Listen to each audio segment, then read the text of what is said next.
Hello students. आज हम BSc 6 microbiology का paper industrial microbiology and fermentation technique का topic historical development of industrial microbiology पढ़ने वाले हैं, जिसमें हम ये देखने वाले हैं कि इंडस्ट्रियल माइक्रोबायोलॉजी क्या है और इंडस्ट्रियल माइक्रोबायोलॉजी में जो फर्मेंटेशन टेक्निक है उसका डेवलपमेंट किसने किया और उसके डेवलपमेंट से हमें क्या लाभ प्राप्त हुए। तो उसमें हम सबसे पहले देखते हैं हिस्टोरिकल डेवलपमेंट में कि इंडस्ट्रियल माइक्रोबायोलॉजी के डेवलपमेंट में वैज्ञानिकों का बहुत महत्वपूर्ण योगदान रहा, जिसमें वैज्ञानिकों ने विभिन्न प्रकार के माइक्रो ऑर्गेनिज्म की हेल्प से एंजाइमेटिक रिएक्शन के द्वारा विभिन्न प्रकार के प्रोडक्ट्स का प्रोडक्शन किया, जिसमें भिन्न भिन्न प्रकार के ऑर्गेनिज्म का यूज़ करके कम से कम समय में अधिक प्रोडक्ट का फॉर्मेशन करना संभव हो चुका है। इन पदार्थों को प्रोड्यूस करने के लिए इनमें किण्वन अथवा फर्मेंटेशन की प्रोसेस की जाने लगी, जिसकी हेल्प से नए प्रोडक्ट का सिंथेसिस करना संभव हुआ। फर्मेंटेशन प्रोसेस में रॉ मटेरियल के साथ में ऑर्गेनिज्म का फर्मेंटेशन किया जाता है, जिसमें वह ऑर्गेनिज्म स्पेसिफिक एंजाइम का सिक्रेशन करता है। अब ऑर्गेनिज्म के पास में एंजाइम है और हमने जो पदार्थ के रूप में एक रॉ मटेरियल लिया है, वह रॉ मटेरियल एक सबस्ट्रेट की तरह वर्क करता है। और जब भी हम केमिस्ट्री में एंजाइमेटिक रिएक्शन की बात करते हैं, तो यदि किसी पदार्थ को रिएक्शन करके नया पदार्थ बनाना है तो उसके लिए एक एंजाइम की ज़रूरत पड़ती है, जो कि एंजाइम माइक्रो ऑर्गेनिज्म के द्वारा प्रोड्यूस किया जाना है। अब माइक्रो ऑर्गेनिज्म के द्वारा यदि एंजाइम प्रोड्यूस किया जाएगा तो वह प्रोड्यूस किया गया एंजाइम उस पदार्थ के साथ में बाइंड करेगा, और जैसे ही बाइंड करेगा तो रिएक्शन फर्दर आगे बढ़ेगी और हमें एक प्रोडक्ट की प्राप्त होगी। तो चूँकि ये जो फर्मेंटेशन की प्रोसेस है, ये फर्मेंटर चेम्बर के अंदर ही कंप्लीट किए जाना है।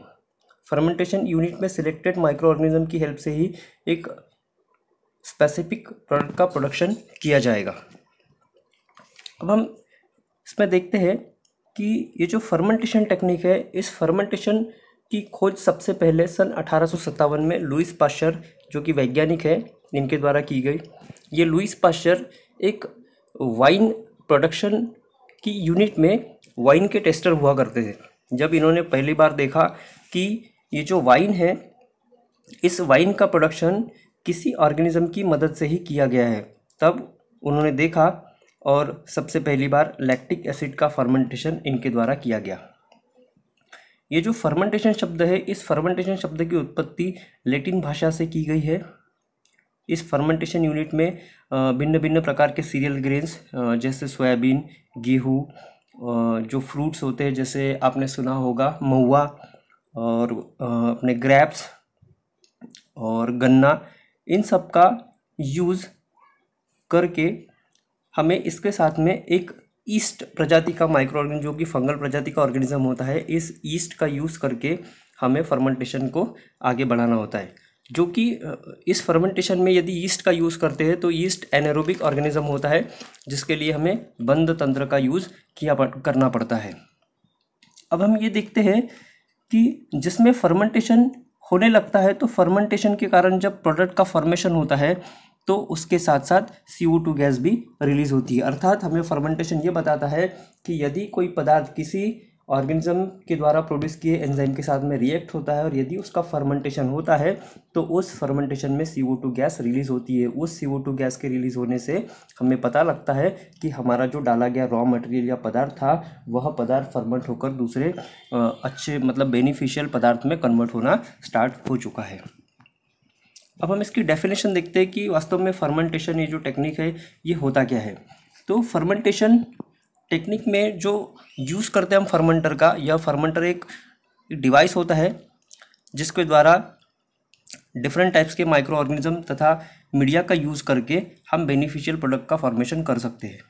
इसमें माइक्रो ऑर्गेनिज्म की ग्रोथ के लिए ऑप्टिमम कंडीशंस, चूँकि ऑर्गेनिज्म एक लिविंग सेल है और प्रत्येक लिविंग सेल की ग्रोथ के लिए कुछ ऑप्टिमम कंडीशंस का होना आवश्यक होता है। जैसे उस ऑर्गेनिज्म की अच्छी ग्रोथ के लिए एक स्टेबल pH की ज़रूरत पड़ेगी, stable temperature, incubation, aeration and agitation उसे प्रोवाइड किया जाना है। ताकि वह अपनी अच्छी ग्रोथ कर सके और अपना रेप्लिकेशन करके नंबर ऑफ सेल्स को इंक्रीज कर सके, जिससे उस माइक्रो ऑर्गेनिज्म मीडिया को यूटिलाइज करके अपनी नंबर ऑफ सेल्स की ग्रोथ करेगा एवं न्यू प्रोडक्ट का सिंथेसिस करेगा। फर्मेंटेशन यूनिट्स मेटल्स के बने होते हैं तथा यह फिजिकल एंड केमिकल रिएक्शंस के लिए हमेशा रेजिस्टेंस रहते हैं, जिसमें किसी प्रकार से जंग वगैरह लगने के चांसेस नहीं होते हैं। अब हम डिज़ाइन ऑफ फर्मेंटर की बात करते हैं कि फर्मेंटर होता क्या है, फर्मेंटर किस तरह का यूनिट होता है और इसमें हम किस तरह से वर्किंग कर सकते हैं। तो ये आप देख पा रहे हैं यहाँ पे एक फर्मेंटर का डायग्राम बना हुआ है, जिसमें एक आउटलेट पाइप है, एक इनलेट पाइप है, यहाँ पे टेम्परेचर मीटर, पीएच मीटर लगा हुआ है, कूलिंग जैकेट लगा हुआ है, इसके अंदर एजिटेटर लगे हैं जिसके अंदर हमें अभी मटेरियल भरना है। तो हम इसका वर्णन करते हैं कि फर्मेंटर धातु का बना हुआ पात्र होता है जिसमें इलेक्ट्रिसिटी प्रोवाइड करने पर यह वर्क करता है, अर्थात यह इलेक्ट्रिसिटी से चलने वाला इक्विपमेंट होता है। फर्मेंटर इक्विपमेंट में हम निम्नलिखित पार्ट्स का अध्ययन करते हैं कि जिस पार्ट्स के कारण यह अपना वर्क प्रॉपर कर सकता है, जिसमें पहली बात करते हैं हम पीएच मीटर की। तो पीएच मीटर किसी फर्मेंटेशन प्रोसेस में मीडिया के पीएच को ऑब्जर्व करते रहता है, जिससे हमें पीएच के चेंज होने का पता लगता है। जैसे ही हमें पता लगे कि पीएच इसका बदल रहा है तो पीएच को कंट्रोल हम कर सकते हैं।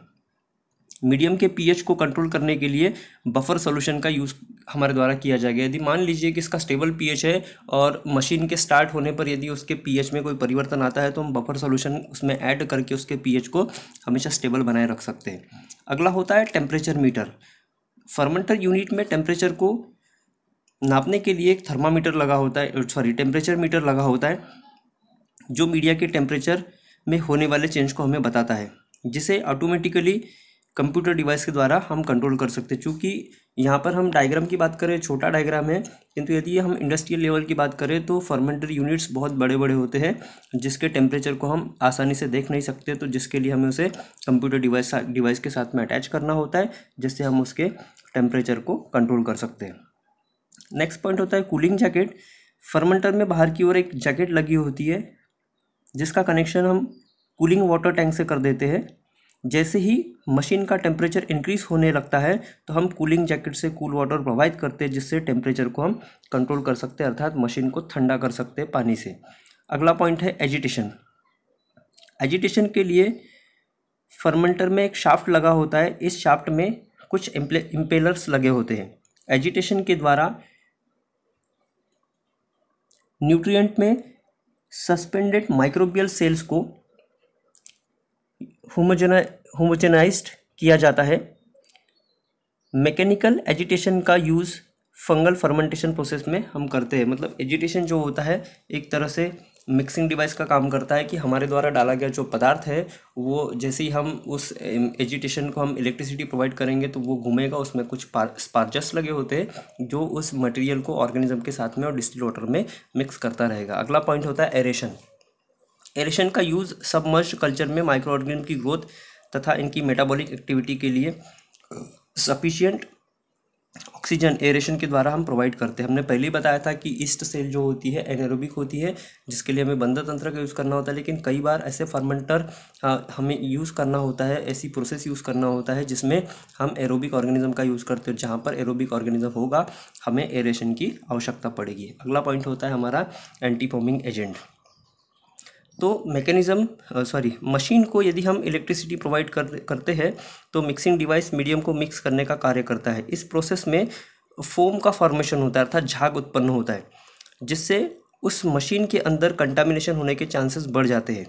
उस समय मशीन में एंटी फोमिंग एजेंट का यूज़ करके बनने वाले फोम को हम रोक सकते ताकि हम कंटामिनेशन को कंट्रोल कर सकें। अगला पॉइंट देखते हैं हम टाइम। किसी भी फर्मेंटेशन प्रोसेस को कंप्लीट होने में कुछ दिन, कुछ सप्ताह या कुछ मंथ तक का भी हमें समय लगता है, तो हमें उस चेम्बर में उतना समय देना पड़ेगा। तो इस तरह से इस डिज़ाइन ऑफ फर्मेंटर की बात करते हैं तो डिज़ाइन ऑफ फर्मेंटर में ये जो पॉइंट लिखे गए हमारे पास कंपोनेंट्स ऑफ फर्मेंटर, इतने जो पॉइंट्स होते हैं ये बहुत ज़्यादा इम्पॉर्टेंट होते हैं। इन्हीं की सहायता से उस मशीन को हम कंट्रोल कर सकते हैं या मशीन के अंदर होने वाले चेंजेस को हम देख सकते हैं। जैसे हम उन्हें देख पाए तो इनका कनेक्शन एक कंप्यूटर डिवाइस से होता है। कंप्यूटर डिवाइस में सिग्नलिंग के माध्यम से हमें पता लगता है कि कहाँ पर किस स्थिति में चेंज आ रहा है, तो हम उस चेंज को देखकर उसे हम परिवर्तित कर सकते हैं। Thank you.